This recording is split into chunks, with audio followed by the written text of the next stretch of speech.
Hello and welcome. I'm Leigh Ann Gerrans and you're watching W News, broadcasting live from the Al Arabiya headquarters. These are our top stories. President Trump confirms there are no survivors after an American Airlines flight crashes into a Black Hawk helicopter above Washington, D.C. 3 Israeli hostages are released by Hamas but swarmed by crowds in Khan Yunis. And Guantanamo 2.0, Trump commissions a new migrant detention facility designed to hold 30,000 people.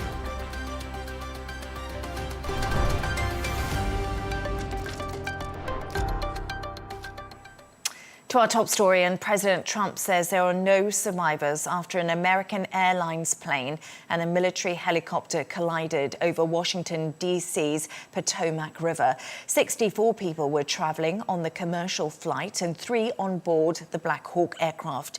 Just before the collision, air traffic controllers at Ronald Reagan Washington National Airport attempted to warn the helicopter to avoid the aeroplane carrying 60 passengers before diverting other planes away from the crash. Take a listen.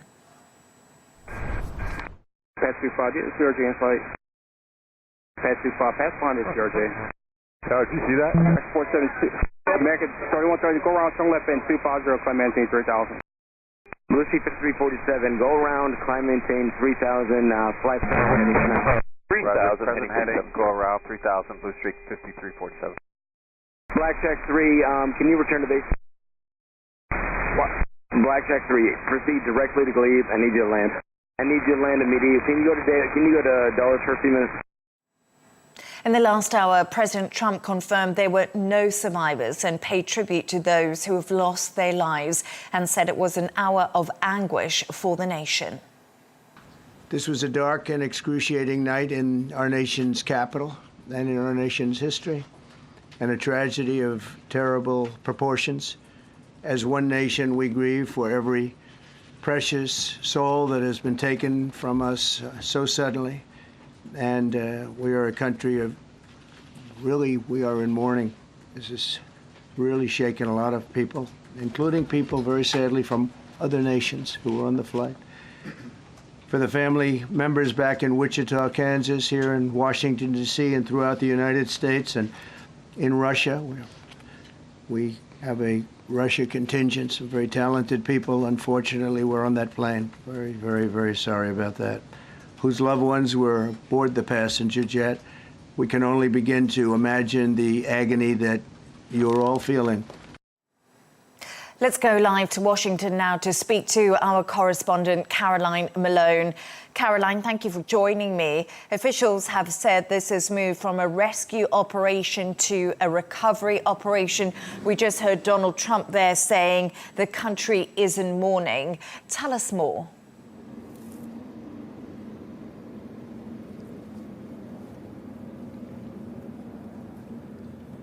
Yes, absolutely. Hearing there from President Donald Trump just how tragic and sad and how much the country is in mourning now, given this tragic accident.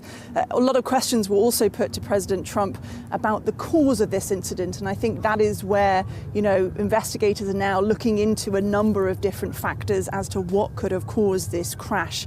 You can see behind me, there is the air traffic control tower from Reagan Airport. That is where people were communicating with the pilots on American Airlines and were communicating with the pilots on the Black Hawk helicopter. That crashed about 9 p.m. on Wednesday evening. And in some of the recordings, as you heard earlier, there is some directing to different altitudes for those aircraft. And President Trump in particular picked up on that, saying that the helicopter should not have been at the same altitude as the commercial airliner. He said, and perhaps somewhat speculating, that the pilots should have been able to see the commercial flight from the air. There was also some talk of night vision goggles. The Black Hawk helicopter pilots were on a training mission and would have had night vision goggles with them. Some speculation as to whether that was helping or hindering, because it might have reduced the vision of the pilots at that altitude. But certainly President Trump seemed to be pointing the finger towards those that were either in the aircraft, but also to air traffic control, He made a suggestion, in fact, to connect their mission towards some of the issues that Trump has pointed out with diversity, equity and inclusion. You know, that's a program, or many programs, that he has tried to cut across the country, suggesting that it impedes the standard of work in a number of areas. That was also suggested by the Vice President Vance, who spoke alongside President Trump, as well as the Defense Secretary Pete Hegseth, who also spoke in the same press conference. So they're making that kind of suggestion there that that could have been associated, but really we don't have, you know, the full evidence yet. It's still too early to say really what caused this crash until we get the black box, until we get more from the investigators from the Defense Department who's looking into this. We won't know exactly what caused it. What we do know from officials, though, is that this was preventable. It does appear that this was a tragic accident that did not need to happen, and we are looking now, of course, that all those involved would have died. I just want to pick up there. You talked about Pete Hegseth. It's the first week in the job for him, and Defense Secretary Sean Duffy. Transport Secretary Sean Duffy. It's his second day in the job. How have they reacted to this incident?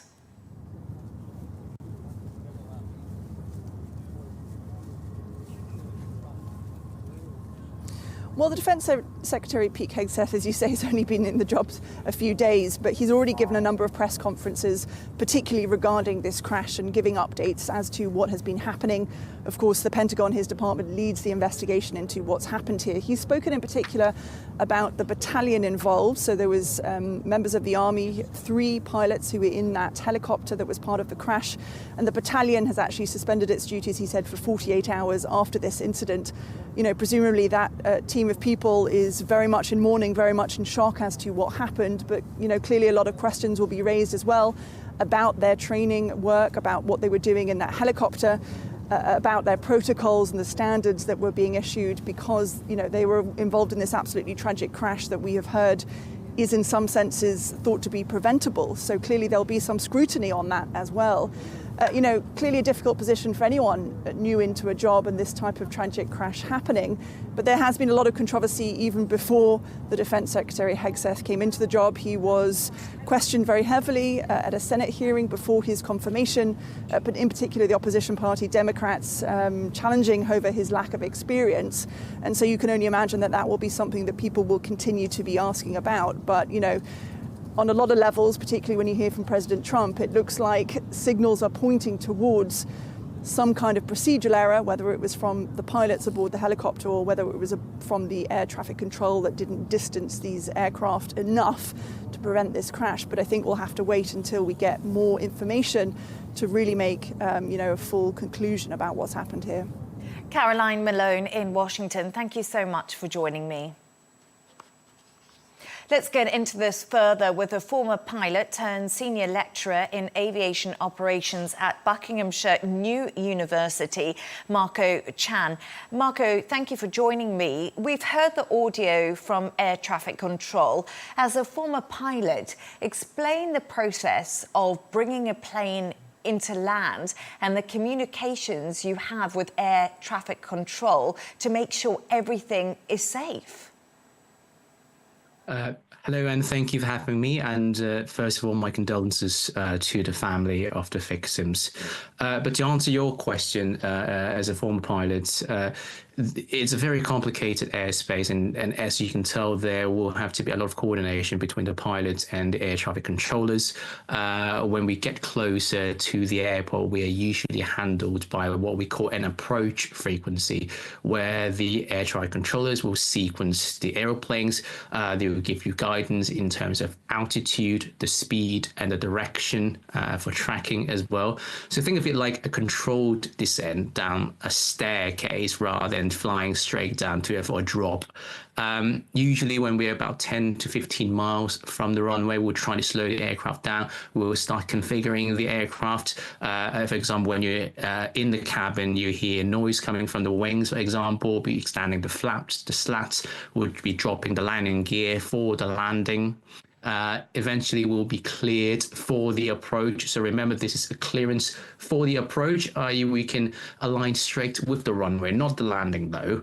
But then when you get closer to the runway itself, we'll get handed over to the tower frequency, which is the ATC recording you will have heard earlier. That is from the tower frequency, where a landing clearance would be issued together with the wind conditions, as you would have heard the wind direction, the wind strength as well, and exactly which runway you are cleared to land. And as pilots, we will have to repeat the instruction as a confirmation, and then we will be able to land the aeroplane from that point onward.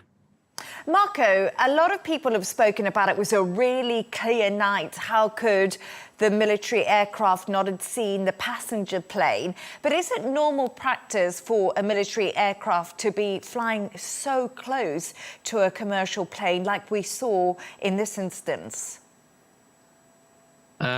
Well, yes, first of all, it was a clear night, according to the weather report as well. However, we must remind ourselves it is nighttime after all, even though there are lights around, the beacon lights, the strobe lights, for example, to help locate the traffic. It is still comparatively more difficult than daytime. But as to your question, though, yes, military aircraft, they actually do frequently operate in controlled civilian airspace, of course, under the coordination and control by the air traffic controllers, particularly with the training exercises as well. So with airports similar to the Washington one, military helicopters and civilian jets quite often share the airspace. It requires very careful coordination as well. But they do actually operate in a very different flight profile. As you can imagine, helicopters, they tend to be flying at a lower speed. They will rely on what we call VFR, visual flight routes, i.e. using their eyes to maneuver. Very different climb and descent capabilities compared to jets as well. So it's a very challenging environment for the air traffic controller as well. As to why they are flying so low or so close to civilian aircraft or the flight path, it would depend on the need or the necessity of the training exercise. Now, based on my own experience, a lot of the airports I've operated to, quite often the helicopters or the helipads are quite close to the runway itself. However, we, and including the helicopter pilots, are reminded to have visual or what we call insight of the traffic of each other, so we know constantly where the traffic is. The US Transport Secretary Sean Duffy has said he thinks this crash was preventable. Do you agree with that, or is this just a fatal incident that was unfortunate? I would say it's always an element of being unfortunate for a series of events, a chain of events to have caused an accident is never really a single reason. But having said that, I tend to agree with the Transport Secretary, Sean Duffy here. A lot of accidents are preventable. For example, what happened in this accident, a mid-air collision, they are typically preventable if they have followed the separation procedure, follow the ATC instructions, for example, or the pilots have the situational awareness of what's going on. In the current case, the air traffic controller, we could hear the conversation. They were trying to manage the separation as well. And from what we can hear from the ATC conversation, with the tower issuing a collision advisory and confirming whether the helicopter had the CRJ 700 in sight. Remember, they did ask the PAC 25 whether they had the traffic in sight. On a separate frequency, this is something I want to highlight to a lot of audience as well. From the recording, it doesn't appear the helicopter pilots were responding to the air traffic controllers. In fact, they had responded, but they were on a different frequency. This is quite common practice for military traffic to be operating on a discrete frequency, or so-called, which is why we only heard one-way sort of transmission, but there were recordings picked up from a separate frequency with the helicopter pilots acknowledging they had the visual contact and they had requested visual separation, to which the request was granted by air traffic controllers. However, just seconds later, the collision occurred, indicating either there was a last moment misjudgment in positioning or depth perception may have contributed to the incident. There's also footage of the radar screen as well within the air traffic controller room, where the PAC-25 was visible on the ATC's surveillance radar. So within the ATC, they have a surveillance radar to check the movement of the aircraft, and it appeared a collision advisory was issued in the control room as well, which is why the ATC controller did actively ask whether they had visual with the traffic and whether they could maintain visual separation. Marco Chan, former pilot turned senior lecturer in aviation operations at Buckinghamshire New University. Thank you very much for your insights. Thank you.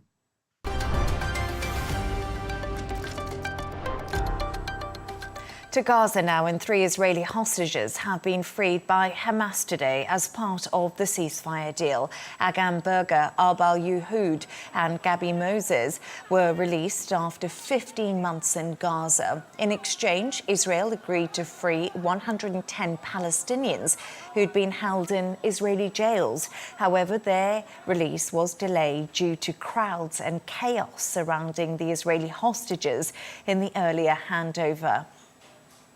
We can now cross live to Tel Aviv to speak to our correspondent, Giles Gibson. Good evening to you, Giles. Israeli Prime Minister Benjamin Netanyahu has condemned the chaotic hostage handover scenes as shocking and horrific. This is the 3rd exchange in the ceasefire deal. Who controls the security at these moments, and why is it so uncontrollable as we saw today?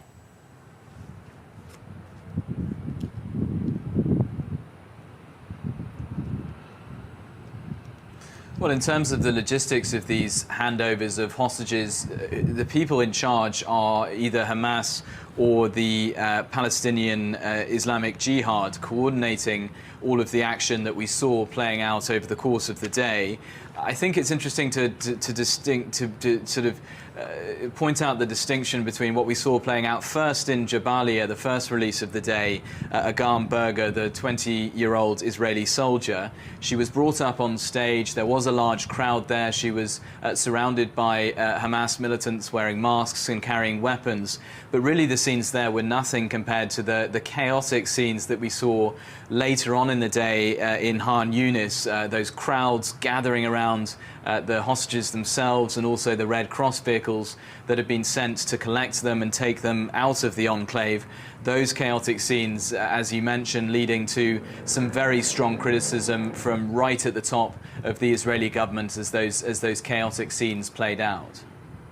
The Israeli hostages, as you just mentioned there, looked visibly shaken as they made their way to the Red Cross. The Hostage Families and Missing Families Forum have said the process was marked by cruelty and disregard for human dignity. Is this Hamas's intention? Do they want to continue spreading fear even beyond the handover?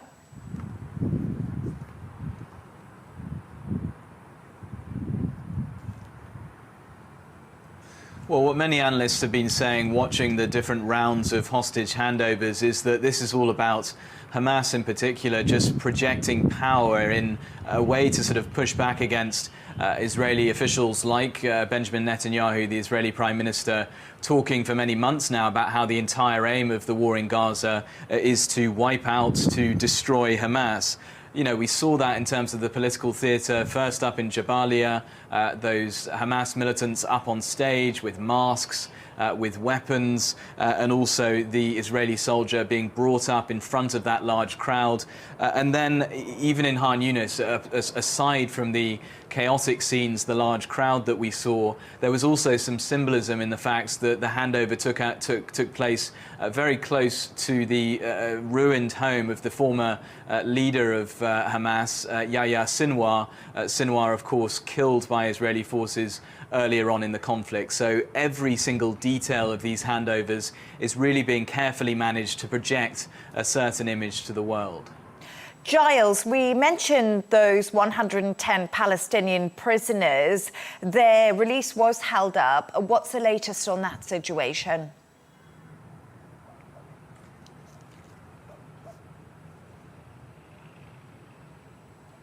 Yeah, so initially there was concern that the concerns amongst Israeli officials about the handling of these handovers, the scenes, especially in Khan Yunis, that this could lead to some sort of a breakdown in communication, that eventually we could see some sort of tensions in terms of the ceasefire deal holding.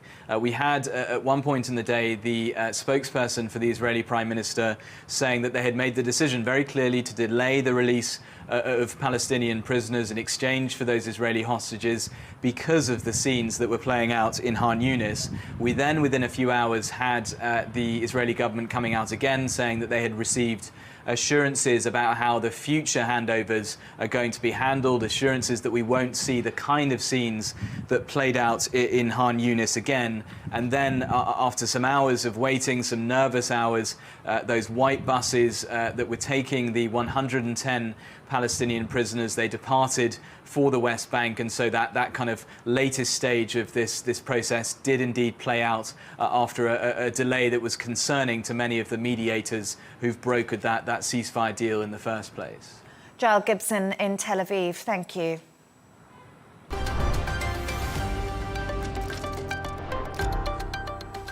Returning to Washington now, where President Trump has ordered a new migrant detention center in Guantanamo Bay, intended to hold as many as 30,000 people.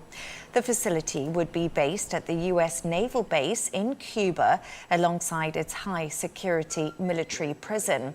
Trump says the center would house the worst criminal illegal aliens threatening the American people. Guantanamo Bay was originally opened in 2002 by President Bush following the 9/11 attacks, and has faced international criticism in regards to its treatment of prisoners. Both Barack Obama and Joe Biden attempted to close the facility during their presidential terms. We are now joined by our foreign correspondent, Sarah Firth. Sarah, thank you so much for joining me. Sarah, tell us more about this new facility that President Trump has commissioned. When are we expecting it to be built, and who exactly will be sent there?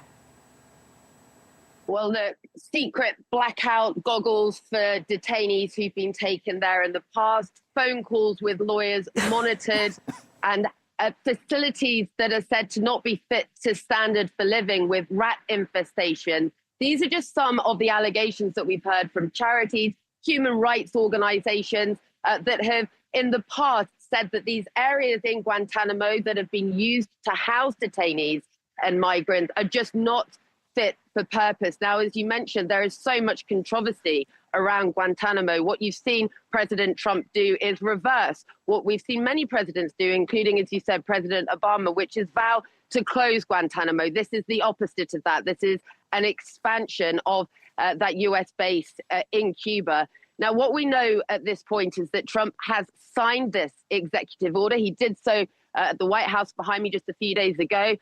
And he has instructed the Department of Defense, the Department of Homeland Security, to oversee this, which he says is going to be 30,000 people that will be able to be detained there. We know that it looks like the US Coast Guards are going to be taking detainees that they catch at sea directly to those facilities. Now, as to whether they're actually going to be building on top of the facilities already at Guantanamo Bay, that's not clear. What we do know is that you've got that controversial high security prison. This area, and there is a separate area that's been there for some time, is another area where people can be housed. Whether it can hold those 30,000 people or whether that will need an expansion remains to be seen. But the Department for Homeland Security, they've been asked questions about what this is going to look like. Their own investigators in 2023 went there and said there was cause for concern in the facility. So they said on record at the moment that the facilities they think are fairly standard with their detention facilities, but there are huge questions around this. And as I said, so much secrecy around exactly what those facilities will look like. As we just mentioned, the treatment of prisoners held in Guantanamo Bay has been heavily criticised by human rights campaigners over the years. Also, you know, as you mentioned, former presidents have vowed to shut it down. What exactly is Trump's reasoning behind this idea? Well, look, he very proudly announced this when he signed that executive order. You know, no qualms about the fact that he was doing something with Guantanamo Bay, as we said, that many presidents have tried to reverse, and that human rights groups for many, many years have roundly condemned. Now, you've got to look at the wider picture here with what President Trump is trying to do. He feels his mandate, he got his position in the White House running on this very hardline anti-immigration policy. So this signing into this executive order to use Guantanamo Bay in this way, this is all part of his crackdown on immigration. He wants to be perceived as taking this serious action to deliver on his promise to the American people. He said of deporting some 10 million undocumented migrants. Now, I can tell you, speaking to members of migrant communities here in the United States over the last week, there is real fear here among them about what that could mean for many members of the community. We've already seen a lot of detentions taking place. We've seen the White House itself release video showing people in chains, raids being conducted, and people being taken from their homes and workplaces. So there is a lot of concern over how this is playing out right now. That is the human impact of this hardline anti-immigration policy. But also, it's interesting to note that if you look at the numbers right now, and look, it is early days for President Trump in the White House, but the numbers right now, as shocking as many human rights organizations have found them, they are not even close to meeting that promise that President Trump made for the 10 million figure. So he has got his work cut out when it comes to playing to that anti-immigration crowd that he feels gave him this mandate, got him back into the White House. And of course, this is causing fear amongst migrant communities. It's causing huge uproar with human rights charities. And this latest news with Guantanamo Bay, it just plays in to all of this, that this is a return to the dark old days of secret detentions taking place on US territories with the oversight and stamp of approval of the White House. Sarah Firth, a foreign correspondent in Washington, thank you for joining me.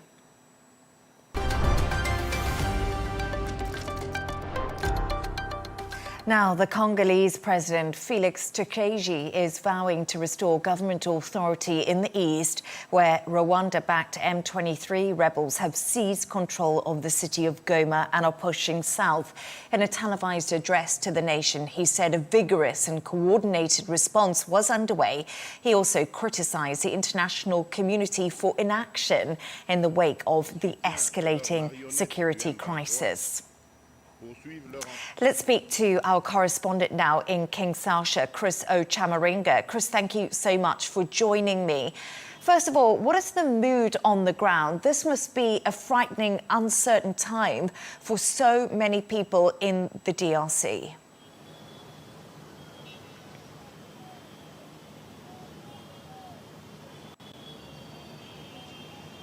It is indeed a very tough period for many people in the DRC because ever since this conflict started in 2021, there have been tens and tens of thousands of Congolese people who have died and more than 2 million others who have been displaced from their homes in North Kivu province.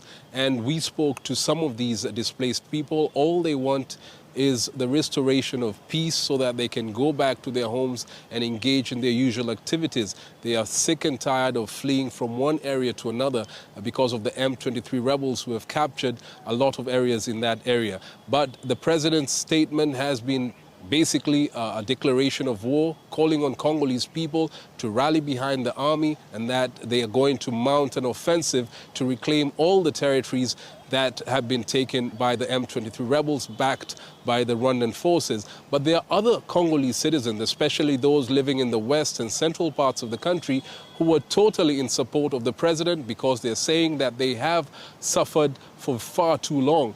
Ever since the 1994 genocide in Rwanda, where about 2 million ethnic Hutus, some of whom participated in killing ethnic Tutsis in Rwanda, crossed into the east of the DRC, which was then known as Zaire, they were planning to organize themselves and go back to Rwanda and topple the government. We have seen the Rwandan government then, that was led by President Paul Kagame, invaded Congo. And from that time on, there has been a cycle of violence for about 3 decades now. So these people in the east of the DRC want to see a military solution to this conflict, but the international community is working with other regional blocs in the continent to stop this from happening. Chris, you just mentioned there that a declaration of war essentially from the president, but the M23 rebels are now moving south. So we know that they've basically captured Goma. What does this mean? Is it a significant escalation to the fighting, as you've mentioned?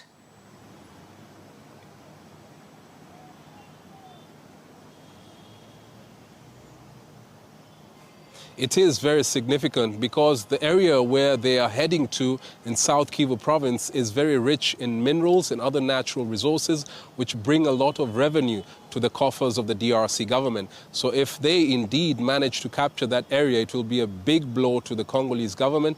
Authorities in Kinshasa have said that they have deployed troops to that area to stave off the advance of the M23 rebels who are backed by Rwandan forces, but it's still not clear whether they will manage to stop the advance of the rebels. And there's also concern about, the targeting of certain communities in that area because they're ethnic Tutsis who live in that area. They're known as the Banyamulenge. And in the past, they have been linked to rebellions that were backed with Rwanda. So some of the community members might start targeting them. And so this is a very serious escalation that people in the region who are trying to mediate peace are trying to stop from happening. Chris O'Chamaringa, please keep yourself safe, based in Kinshasa. Thank you for joining me.